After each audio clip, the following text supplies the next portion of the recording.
My friends, and welcome to this week's episode of Collective Awakening Weekly. My name is Carrie, Konyha, and this is a weekly energy update to support your journey in spiritual awakening, healing, and empowerment. This week, we're taking a look at the energies shining in from March 3rd through March 9th, 2022. Let's go ahead and dive in.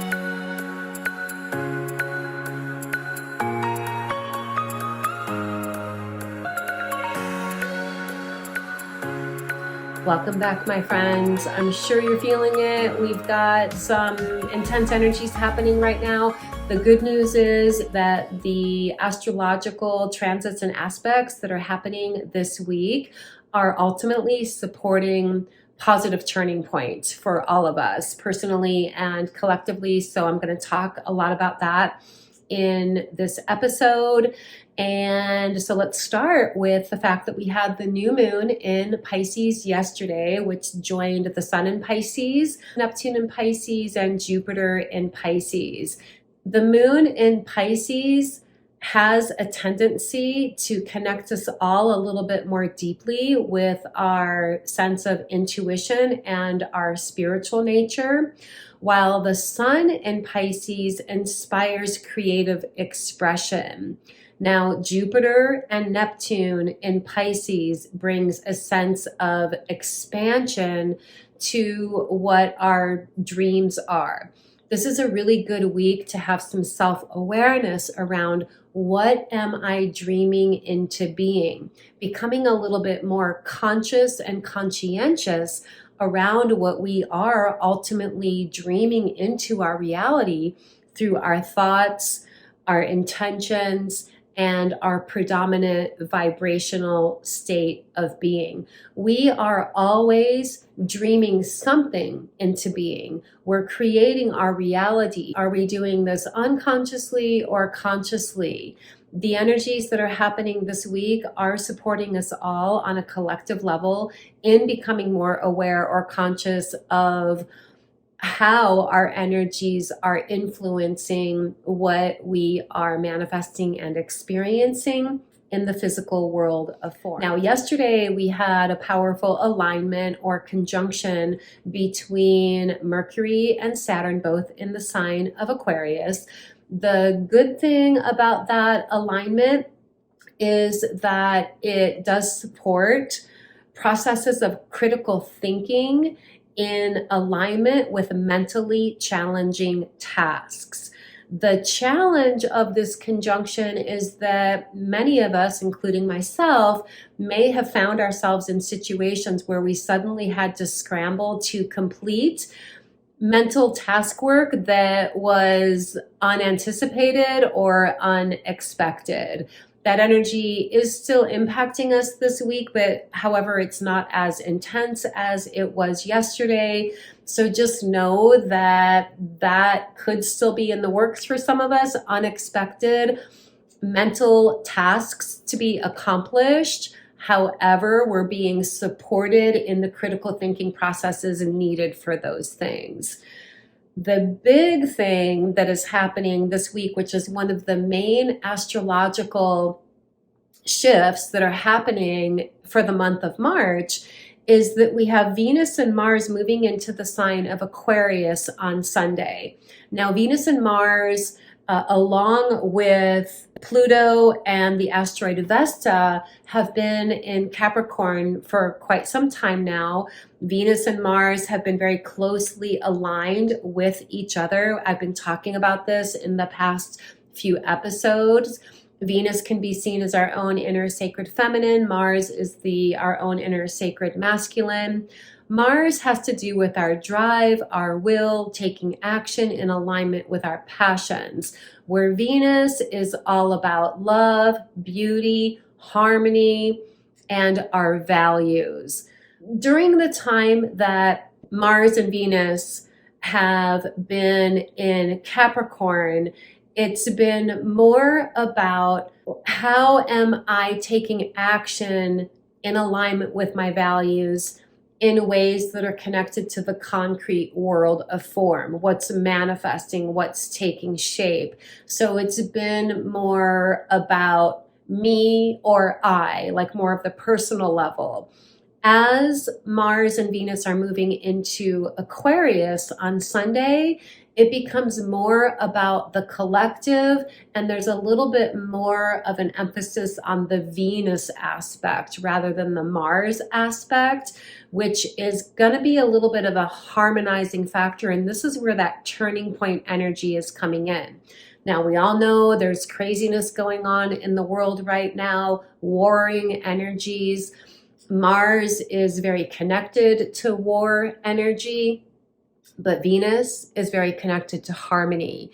We've already seen, in regard to what's happening globally between Ukraine and Russia, that the world is stepping up in holding space for advocating peace. And that is very telling of how this upcoming conjunction on Sunday, Mars and Venus moving into Aquarius, is going to be impacting us. There's going to be a turning point in regard to peace prevailing. This energy really is the beginning of what's heralding us into the age of Aquarius. This conjunction between Mars and Venus on Sunday is at 0 degrees Aquarius, the beginning of Aquarius.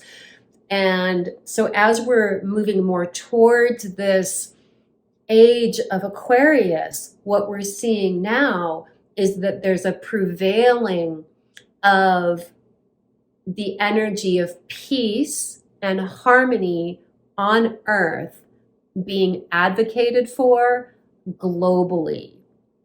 Now, it's easy during this time, obviously, to get hooked into worry, fear, concern for humanity. Nobody wants to see people suffering. And when we see people suffering and we feel helpless to do something about it, it can also bring in a sense of depression.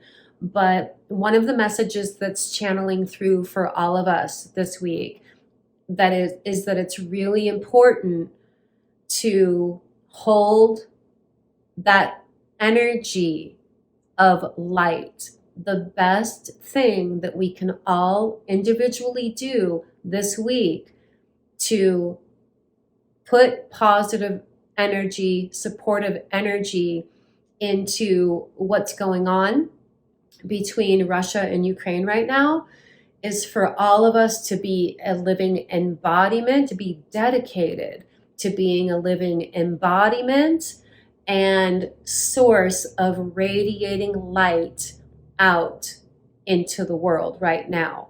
That is what we can do. We might not be able to physically take any actions that make us feel like we're supporting positive change, but on the inner planes, embracing light, being embodiment of light, channeling light in and through you, and projecting that energy not only into Ukraine and Russia, but all of the world right now.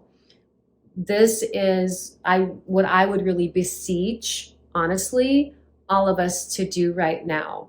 As light workers, as evolutionary souls, it is our time to step into that role consciously as being a beacon of light and offering that energy to humanity and trusting that that is the best thing that we can do to support positive change right now. And then with that, I'm going to go ahead and pull some cards here. I'm using my Universal Rider-Waite deck today. This is sort of like my go-to deck. When I first learned how to read tarot cards about 35 years ago, I learned on this deck, and it's one that I stick with. So this is the card that just flipped over, so I'm going to start with this one. It's the Two of Wands. I think this recently came up either last week or perhaps the week before as well. So when the Two of Wands shows up, It's an energy that is assuring us that we have a stable foundation to support a flourishing of growth. When you look at the images on the card, we have a man here who is holding a staff in his left hand. Now, the left hand represents our intuitive, creative side, and he's holding a globe of the world in his right hand, which represents what's being expressed or manifested. So when I'm looking at this card, what's being held in the hands is what's jumping out at me. And so the wand or the staff in and of itself is a representation of creative life force energy. It's our passions, it's creativity, it's our sense of meaning and purpose. So the wand represents harnessing the power of our creativity, our passions, our enthusiasms, channeling that energy through us, and then that energy inspiring what we're expressing, manifesting, creating in the world of form. His clothing is different shades of orange, which is connected to the second chakra, which also represents creativity. Now I'm going to hold the card closer to give you all an opportunity to really look into the symbolism. In order to get a personal message for yourself, look to see what aspect of the card, what symbol or symbols in the card are jumping out at you the most. And then tell me in the comments below what's jumping out to you, what you feel it means to you intuitively, and then I will respond with some extra commentary on that for you. So another thing that's jumping out here is that we have white lilies and red roses making a little bit of a cross here. The white lilies represent our spiritual nature, our spiritual sense of ambition, what we feel compelled towards spiritually. And the red roses are about manifesting that. So it's a different way of seeing what I've already explained with what he's holding in the hands. But there's a lot of other symbols here. There's a little house in the background. He himself is standing at the rooftop of what could be a castle. There looks to be some land, maybe a little village here, mountains in the background, vast open sky, and it's connected to the number 2, which is magnetic. 2 is connected to the moon. It's a magnetic energy, which is a part of the manifestation process. 2 also indicates stability, support. So again, let me know in the comments what part of the card jumps out at you and tell me what you feel it means for you individually. This is a really good way for you to start practicing honing in on your own intuition for yourself as well. So let's see what else wants to come through here. I'm going to pull like maybe just another 2 cards. So with that new moon energy that we've got going on this week, remember that it's always the best time each month to set new intentions for yourself. If you didn't do that yesterday, then there's still time. Up through the first 3 days of the new moon cycle is a really good time to set your new moon intentions. And so let's take a look and see what message wants to come through around what new potentials and possibilities that this new moon brings us. Okay, we have the King of Wands. So far we've got 2 wands. So this is a highly creatively inspiring energy shining in this week, which is very connected to all that Pisces energy that I already talked about. The King of Wands is an energy of harnessing a sense of mastery over what your personal, unique soul gifts are. Creative talents and abilities. Now, creative talents and abilities goes way beyond what we would typically associate with creativity in the realm of painting, drawing, things of that nature.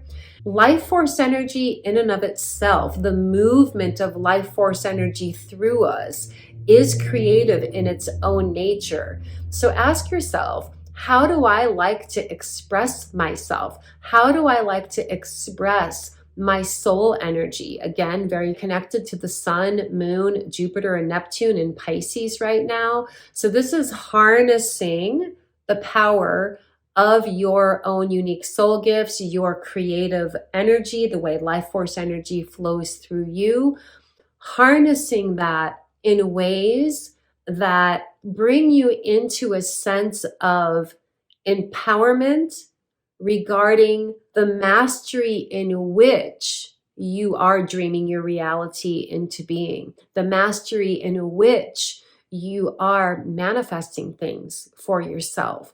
There's a huge theme on aligning your personal will with divine will. And a good way to attune to that is through heart-centered meditations right now. Simply going into a meditative state of being, asking your heart, what is my deepest and truest soul intention at this time? This is a question that I pose to every single person that comes to me for a psychic reading. As I'm tuning into their energy, I always ask them to tune into their own heart.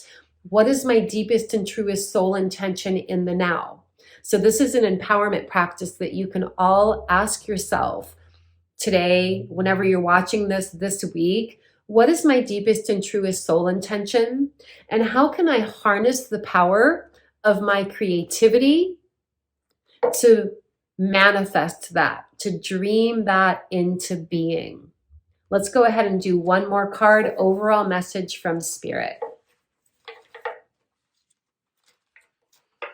Let me dig in here and see what wants to come up. It feels like it's this one and another wand. We have the 9 of Wands. I think this came up last week. I'm not exactly sure. Let me back up here and give you an opportunity to look a little bit more closely into the King of Wands. So again, there's a lot of oranges. There's a little salamander here. There's salamanders on the back of his throne. Salamanders on the cloak that he's wearing. I know that one aspect of salamander symbolism is connected to perseverance. Maybe there's another aspect of salamander that you're aware of that you'd like to share with us all here. If so, go ahead and put it in the comments below. Take a look to see what aspect of this card is showing up for you the most, again, to get a special, unique message for you specifically. And then this last card that came up, the 9 of Wands. So we've got all wands this week. Wands, the suit of wands in the tarot represents your soul path. It's your deepest passions, your deepest enthusiasms. It's what you feel compelled towards. So that's a huge theme that's connected to this turning point energy that we're experiencing this week. The 9 of Wands in and of itself is an energy of establishing boundaries. When you look at the figure here, you can see he looks a little bit worn, a little bit tattered, a little bit beat up, a little bit exhausted, and he's built a fence of staffs behind him, which is the boundaries thing, right? So this is like asking yourself, where am I growing weary in my life? Where am I feeling exhausted? And where is the exhaustion that I'm feeling? Where has that been connected to maybe giving my power away, taking on too much? Am I taking on energy from other people that's exhausting me? Am I taking on the energy of the world right now collectively? Is that sort of beating me up a little bit? It's very likely that that could be happening this week with all of the conflicting energies happening between Ukraine and Russia right now. And then the boundaries thing, and some of you have heard me say this before, Boundaries is not about putting a wall up, shutting down, pushing people away, or being cold.